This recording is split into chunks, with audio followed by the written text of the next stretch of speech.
good question for us to ask ourselves is, why do I come to church? Why do I come to Mass? It's always good for us to ask those kinds of questions because we don't want to just do things rotely. We don't want to do, it's just my habit. It's just what I've done since I was younger, and it's just what I'm supposed to do. Hopefully, one of the reasons we come to Mass every Sunday is because there's good news here. There's good news here. There's good news to be heard when we come to Mass. And I'd like to share a little bit of good news tonight. And certainly in our day and age where we have 24/7 news, we might speculate what percentage of that is good news, what percentage of it is bad news. And I think we know the answer. It really weighs heavily on the bad side of the news. And so it's so important for us to hear something good that's happening in the world. And of course, the best thing is what we celebrate here every Sunday, God's love for us in Jesus Christ. But today I'd like to share a little bit about something contemporary as well that happened this week. But first I'm going to say that at Christmas time, it was the Jewish shepherds that we heard about from Luke's Gospel. Here at Epiphany, it's the Magi, who are pagans in Matthew's Gospel.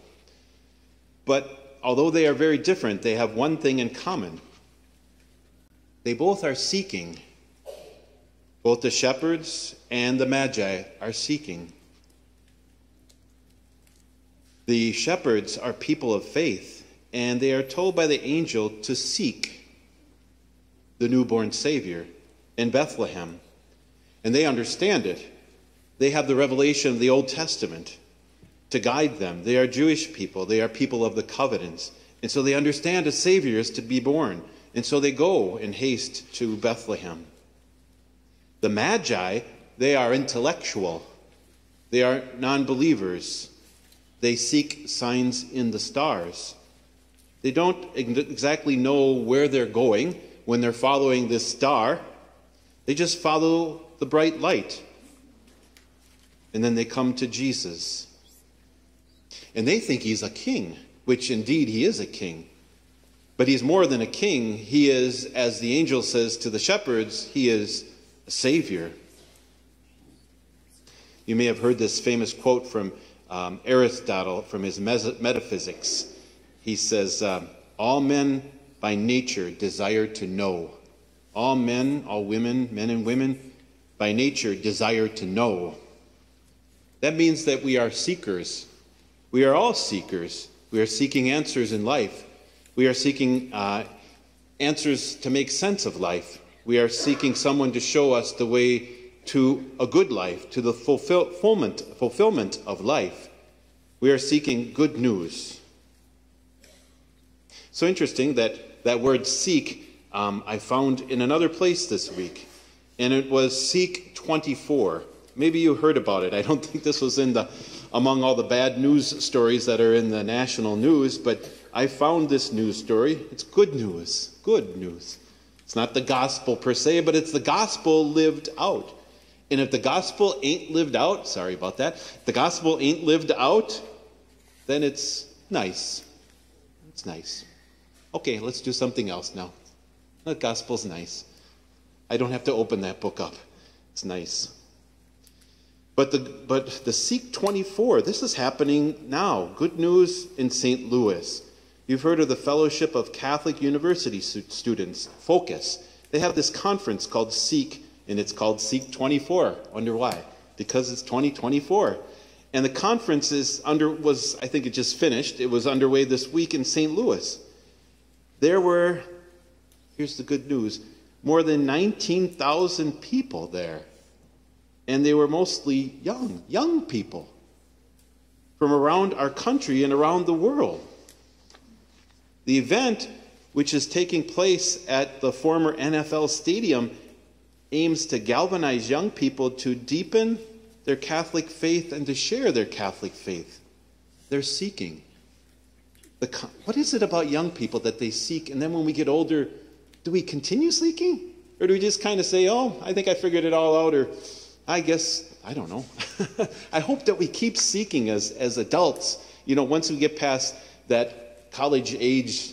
And certainly this Focus ministry, they know that at the time of college, young people are seeking. Now's the time to capture them because they are seeking at this time. The conference features an all-star lineup of Catholic speakers and fellowship opportunities and prayer and worship sessions, including Eucharistic adoration and Mass and high-powered entertainment. This year's Seek conference is bigger than the one in 2023 by almost all metrics, according to the organizers. The conference currently had, at the time this was written, 19,707 paid attendees registered, which was a 28% increase over last year.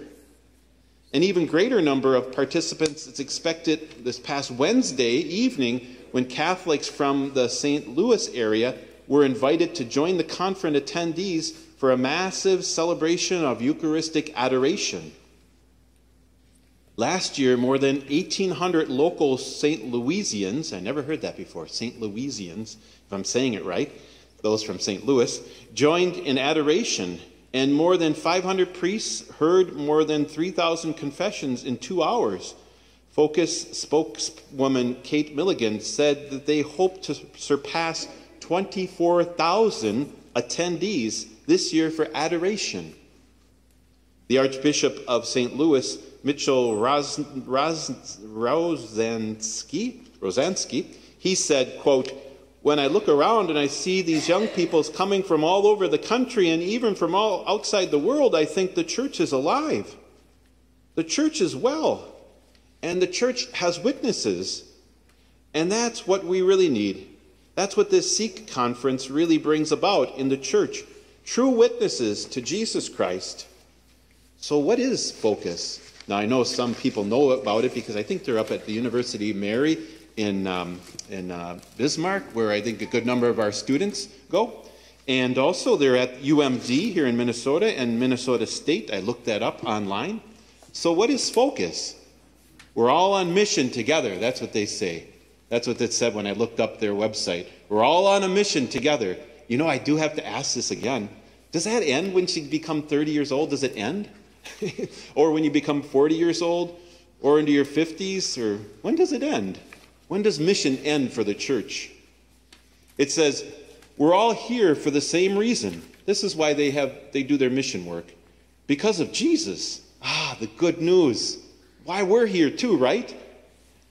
Because of Jesus, because of him, our ordinary lives have been transformed in extraordinary ways. And we can't help but spread this joy. Wow. Because of Jesus, their ordinary life has been transformed in extraordinary ways, and they just can't help it. They got to spread the joy. That's what it means to be a missionary. The website goes on, together we can help everyone experience a personal, intimate relationship with Christ through real, life-giving friendships. The website goes on to say, a common aid to Catholic campus ministry is the presence of Focus, the Fellowship of Catholic University Students. Let's see here. This is a Focus mission. The president says this. A strong Catholic campus ministry program can make all the difference in helping students who grow up in practicing faith with their family at home to continue to practice it when they're in college. Among a community of fellow students like them, said Craig Miller, the president of the Focus. He goes on to say that it's also a place where students can discover faith for the first time and find a supportive community where it's safe to ask questions. Did you hear? I don't know if you heard it there, but I can read this, so it's easier. But the shepherds were in that statement, and the magi were in that statement. Did you hear it? Here it is again.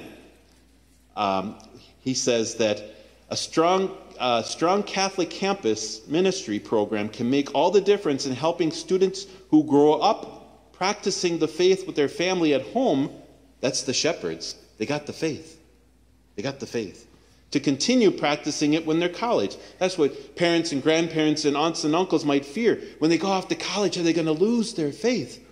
They're like the shepherds. They have the faith, and Jesus has been pointed out to them, so they can go and seek Jesus. And then, he says, it's also a place where students can discover faith for the first time. That's like the Magi.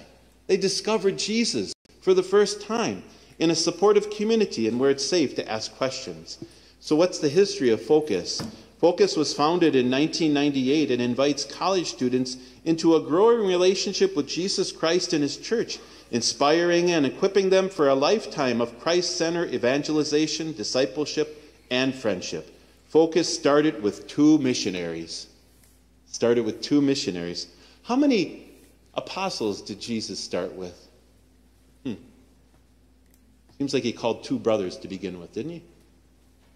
Focus started with 2 missionaries on campus, and today there are 981 missionaries serving at 234 locations on 211 campus locations. And they actually have 9 international campuses and 9 digital outreach campuses, whatever that is, and 23 parish locations. Thank you. By 2026, Focus expects to have 1,300 missionaries serving on more than 250 campuses and a dozen parishes. Since 1998, more than 1,000 people have entered the seminary or religious house of formation after involvement with Focus on a college campus. Did you get the good news? That's the good news of the gospel. Keep coming to Sunday Mass, every holy day of obligation, because there's good news here. There's great news here. Just that we need to keep being seekers. Always being a seeker. That's really what it is to be a Christian. That's really what it is to be a Catholic, is to be a seeker. Never stop seeking him who loves us. Or maybe better put, never stop seeking him who never stops seeking us. God. God never stops seeking us. And so we want to never stop seeking him. And what did they say in that quote that is so powerful? I'm going to get that quote and I'm going to end with this here. If we find God seeking us in Jesus Christ, I mean, think about that. Coming to live with us, Holy Communion, one beautiful way, powerful way. If we experience Jesus seeking us and we seek God, could you and I not say the same thing the Focus missionary saying? We're all on a mission. We're all here for the same reason.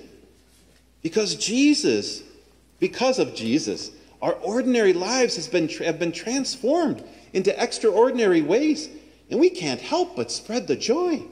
That's what it means to be a missionary. Wow, good news.